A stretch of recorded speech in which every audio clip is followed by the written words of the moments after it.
어제요.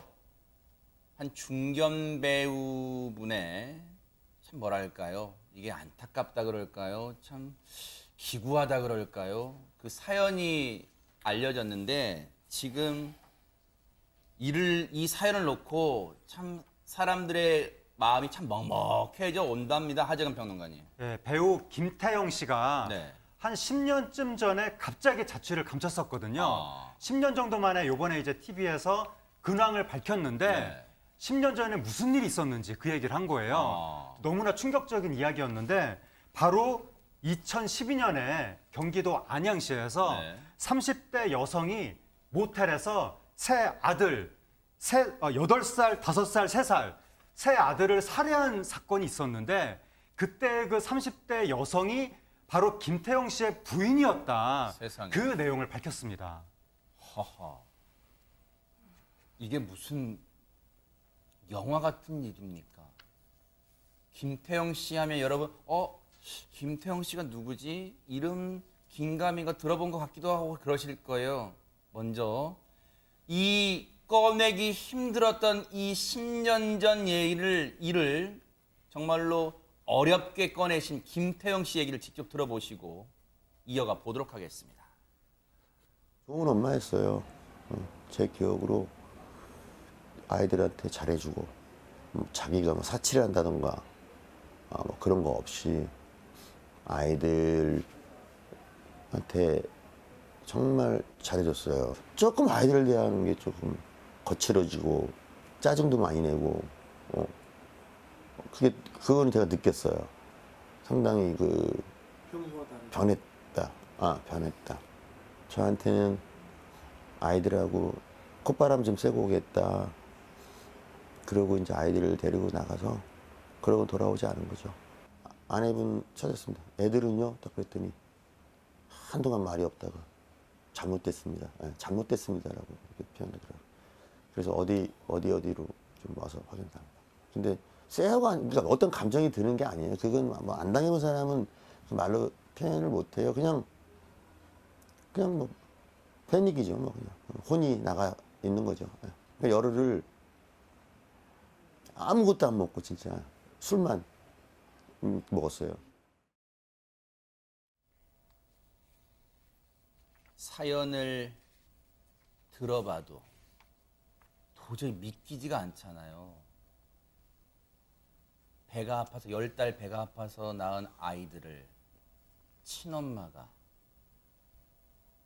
그렇게 믿기지가 않는 행동을 한 거예요. 그런데 일단 김태형 씨를 보면서 이분 많이 봤다 하실 거예요. 바로 이렇게 수많은 사극.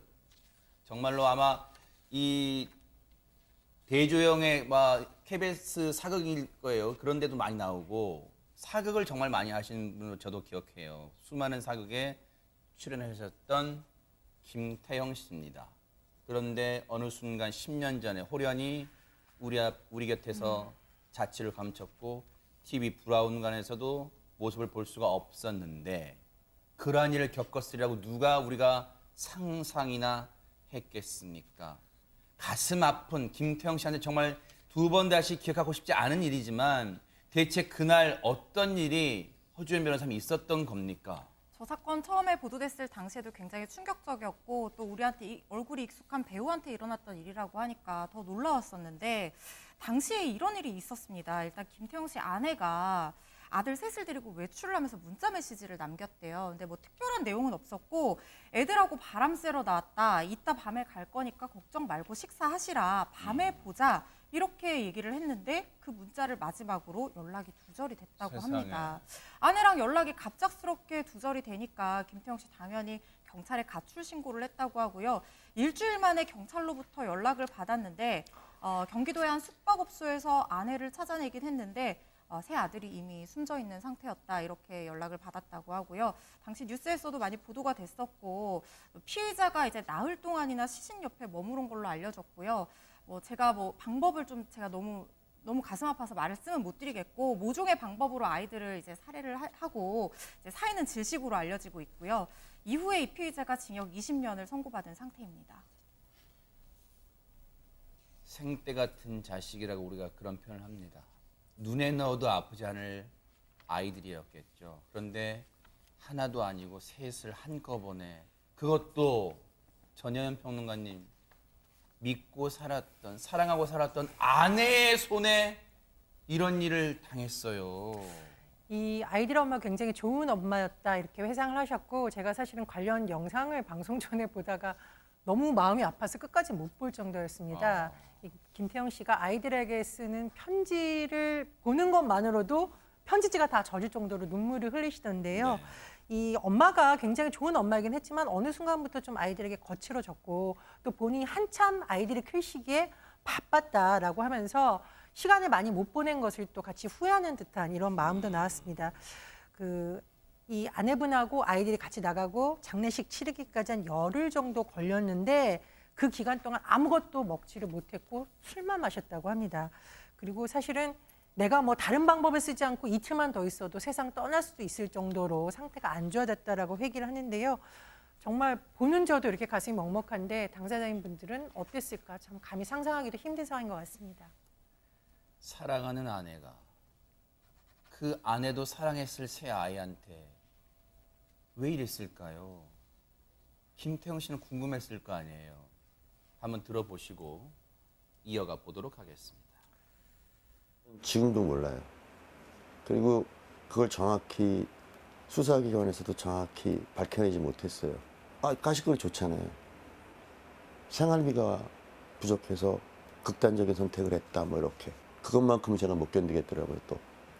거의 말을 안 했대요. 제가 면회를 갔어요. 저도 궁금하니까. 너무 황당하고 그래서. 근데 면회를 거절하더라고요. 그래서 이제 편지를 썼죠. 너는 지금 창살 안에 갇혀있지만 아마 나는 창살 없는 감옥에서 너와 똑같은 형벌을 받아야 될 거다. 김태형 씨조차 뚜렷한 이유를 알 수가 없어요. 아내가 말을 않고요. 면회조차 거부한대요. 그런데 김태형 씨를 2번 가슴 아프게 한 게 지금 들으셨죠? 구자령 변호사님. 언론들이 추측성 보도 이랬다더라 생활국으로 그랬을 거냐. 어떻게 이런 무책임한 기사를 쏟아낼 수 있어요? 예, 맞습니다. 사실 사람이 또 호기심의 동물이라고 하잖아요. 이게 왜 그랬을까 그랬을 때 뭐가 확인이 안 되면 자기가 그냥 나름으로 생각하는 걸 이유를 자꾸 끼워 넣기 시작을 하거든요. 그때 아내가 김태형 씨 모르게 금전적으로 뭐 채무가 있었을 것이다라는 의혹 보도가 하나 나왔는데, 그것도 사실 확인된 건 아닌데 아하. 거기서 시작돼가지고, 이건 사실 또 처음 보도는 아내가 채무를 있을 것이다라는 건데, 이거를 김태형 씨가 생활비를 안 줬다, 그래서 생활고로 이어졌다라는 그냥 꼬리에 꼬리를 무는 얘기들을 했기 때문에, 이거는 그냥 대중의 호기심이나 그냥 이런 거 아닐까 싶게 던진 말에 유족들이 2번, 3번 상처를 입고, 김태형 씨는 지금 유족으로서, 아버지로서 가슴이 찢어지는 상처를 입었는데, 사실 그 대중의 호기심에 의해서 피해를 당한 피해자이기도 한 겁니다. 그러니까요. 당시에 그런 추측성 보도를 했던 언론들은 반성해야 돼요. 사람을요, 꼭 흉기로만 어떤 해하는 게 아니에요. 말과 펜으로도 엄청난 해를 끼칠 수 있다는 거예요. 그런데 앞서 하재근 평론가님, 과거 김태형 씨의 그 모습 보니까 예. 그 10년 사이에 얼마나 마음고생이 심했는지 지금은 진짜 예전 얼굴하고 많이 달라진 것 같아요, 진짜로. 예, 그것 때문에 지금 많은 분들이 놀라고 있는데 잘 못 알아보겠다라는 분들이 많은 거예요.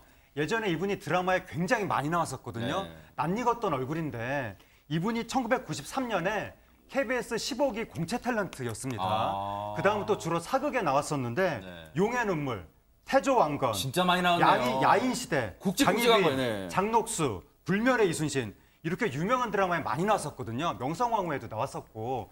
그래서 낯이 익었던 분인데 10년 세월 동안 얼마나 마음고생을 많이 했길래 이렇게 변했느냐, 많은 분들이 안타까워하면서 지금 위로도 감히 못하겠다, 세상이 어떻게 이렇게 가혹할 수가 있느냐, 그렇게 안타까워하고 있습니다. 전혜연 평론가님, 사실 김태형 씨한테 그 10년은 하루하루를 살아가는 게 아니라 살아낸다는 표현이 맞았을 것 같아요. 그렇습니다. 이분이 이제 공황장애를 앓게 되었다고 해요. 그래서 본인이 연기를 그만두겠다 이게 아니라 생활이 어려울 정도로 장애가 심해졌는데 아유. 어느 날 운전을 하고 가다 보니까 계속 가던 길이었는데도 엉뚱한 길로 막 가고 있다거나 아유. 이런 것이 있었다고 해요. 예. 그리고 이 여든이 넘는 어머니하고 같이 지내는 모습이 또 영상에 공개되기도 했는데 이 어머니가 밥 차려주는 것도 미안하다고 아침부터 컵라면 드시는 아이고. 모습도 또 방송에서 나오기도 하고 그랬습니다. 지금 그런데 최근 들어서 이분이 새롭게 또 활동하는 모습이 나오기도 했었는데요. 어머니신가 보네요. 예, 네, 어머님과 아이고. 함께 대화를 하는데 어머님께 너무 미안해 하시는 거예요. 여든이 넘었는데도 아들 식사를 이렇게 챙기고 있다 이런 아이고. 표현을 또 하기도 했었습니다.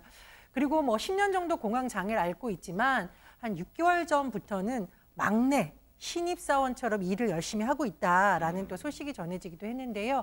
친구분의 권유로 지금 보시는 곳이 아. 분양사무소, 그래요? 아파트 분양사무소에 근무 중이라고 합니다. 네. 제일 먼저 가서 저렇게 전단지 정리도 하고 또 홍보용 물티슈 같은 것 있잖아요. 그런 거 챙겨서 열심히 길에서 나눠주시기도 하고 보시면 사무실 청소도 하고 쓰레기 수거하는 이런 잡무 같은 것도 마다하지 않고 또 열심히 새로운 생활을 하시고 있다고 합니다. 맞아요. 바쁘게 살아야지 아픔을 이겨낼 거예요. 잘하신 것 같아요. 쉽지 않은 선택이었겠지만요. 그런데 지금도 마음속에는 그 아이들의 모습이 또렷하게 있을 거 아니에요. 보고 싶을 거 아니에요. 새 아들 잃은 지 어느덧 10년이 지났어요. 얼마나 사무치게 그리울 거예요. 그럴 때마다 김태형 씨가 하는 게 있답니다. 한번 보시고 이어가 보도록 하겠습니다. 아이들과 헤어진 다음에 그때부터 이제 그립거나 써내를 갔는데 한동안 이렇게 못 썼는데 딱 10년이 됐는데 10년 되는 날 그래도 뭐래도 좀 글이라도 남겨놓고 싶어서 한자 끄적거려 봅니다. 근데 아유 잘 글이 안 써지네요. 천국에서 만나자고요. 천국에서 그렇게 제가 열심히 살아야 돼요. 지옥 가면 못 만나잖아요. 제가 지옥 가면 못 만나잖아요. 그래서 살았어요. 네, 새롭게 다시 나고 회개하고 또 회개하고 꼭 천국에서 다시 만나요. 저에 대한 다짐이기도 하죠.